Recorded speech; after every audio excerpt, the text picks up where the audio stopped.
தமிழ்நாட்டிலே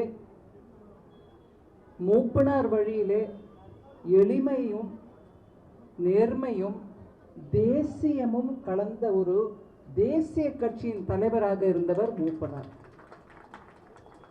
அவருடைய தலைமையில் தமிழ்நாட்டிலே காங்கிரஸ் கட்சி வளர்ந்தமையும், அவர் ஒரு தமிழனாக தில்லியில் என்ன ஒரு விதமான ஆளுமை, அது பார்ப்பதற்கு எங்க எல்லாருக்கும், நான்லாம் இப்போ காலேஜ்லேயும் ஸ்கூல்லையும் அதுக்கப்புறம் அரசியலில் முழுமையாக ஈடுபடாட்டியும் அரசியலில் ஒரு இன்ட்ரெஸ்ட் வச்ச ஒரு వ్యక్తి, ஒரு இண்டிவிஜுவலா நான் பார்த்துருக்கிறேன்.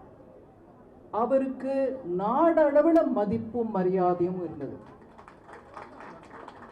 பீகார்காரங்களுக்கு அவரை தெரியாது, ஹரியானாக்காரங்களுக்கு அவர் தெரியாது அப்படின்லாம் ஒண்ணுமே இல்லை.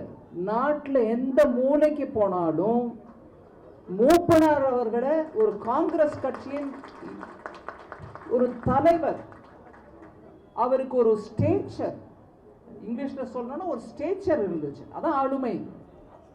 அதனால அவர் சொன்ன எந்த ஒரு வார்த்தைக்கும் மதிப்பும் இருந்தது. அந்த வார்த்தையை எடுத்துக்கிட்டு எல்லாரும் ஒருங்கிணைச்சு செயல்பட்டவங்க.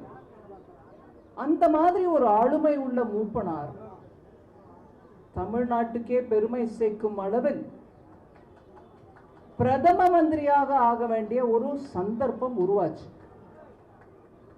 பாரதிய ஜனதா கட்சியின் முன்னாள் தலைவர் அண்ணாமலை அவர்கள் அதை எடுத்து சொன்னார். ஆனா அவர் பிரதமரா ஆக வேண்டிய அந்த தருணத்தில் ஆக விடாம தடுத்த சக்திகள் யாருன்னு கூட நம்மளுக்கு எல்லாருக்கும் தெரியும். இன்னைக்கு தமிழ்நாடு, தமிழ் கல்ச்சர், தமிழ் புகழ் அப்படின்னு திருப்பி திருப்பி பேசுறவங்க ஒரு தமிழனை பிரதமர் ஆக வேண்டிய அந்த தருணத்தில் ஆதரவு தராம தடுத்தாங்க. இதையும் நம்ம மனசுல வச்சுக்கணும், மறந்துட முடியாது. அதுவும் ஏதோ ஒரு தமிழர் இல்லை, அந்த மாதிரி ஆளுமை உள்ள மூப்பனார் அவர்களை தடுத்தாங்க. அதுதான் தமிழனுக்கு நடந்த ஒரு பெரிய துரோகம்னு நான் கருதுறேன்.